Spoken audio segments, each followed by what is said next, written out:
Daniel's training in Babylon. Daniel 1.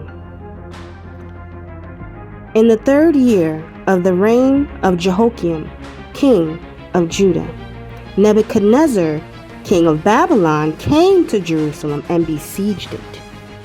And the Lord delivered Jehoiakim, king of Judah, into his hand, along with some of the articles from the temple of God.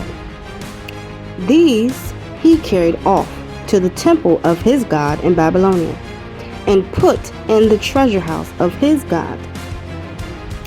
Then the king ordered Ashpenaz, chief of his court officials, to bring into the king's service some of the Israelites from the royal family and the nobility. Young men without any physical defect, handsome, showing aptitude for every kind of learning, well-informed, quick to understand, and qualified to serve in the king's palace.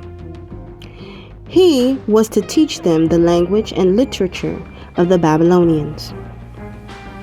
The king assigned them a daily amount of food and wine from the king's table.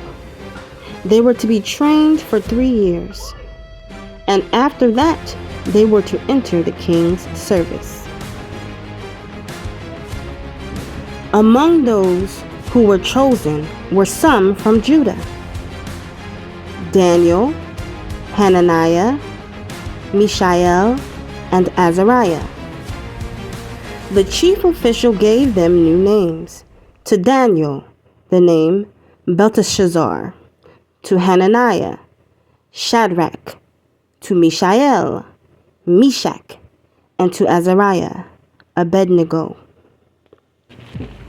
But Daniel resolved not to defile himself with the royal food and wine, and he asked the chief official for permission not to defile himself this way. Now, God had caused the official to show favor and compassion to Daniel. But the official told Daniel, "I am afraid of my lord the king, who has assigned your food and drink. Why should he see you looking worse than the other young men your age? The king would then have my head because of you." Daniel then said to the guard whom the chief official had appointed over Daniel, Hananiah, Mishael, and Azariah, "Please test your servants for 10 days. Give us nothing but vegetables to eat and water to drink. Then compare our appearance with that of the young men who eat the royal food, and treat your servants in accordance with what you see." So he agreed to this and tested them for 10 days.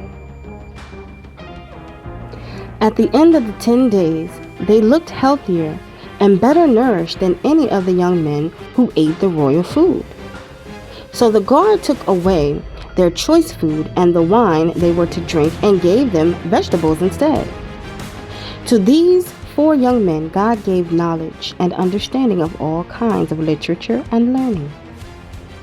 And Daniel could understand visions and dreams of all kinds. At the end of the time set by the king to bring them into his service, the chief official presented them to Nebuchadnezzar. The king talked with them, and he found none equal to Daniel, Hananiah, Mishael, and Azariah. So they entered the king's service. In every matter of wisdom and understanding about which the king questioned them, he found them 10 times better than all the magicians and enchanters in his whole kingdom. And Daniel remained there until the 1st year of King Cyrus.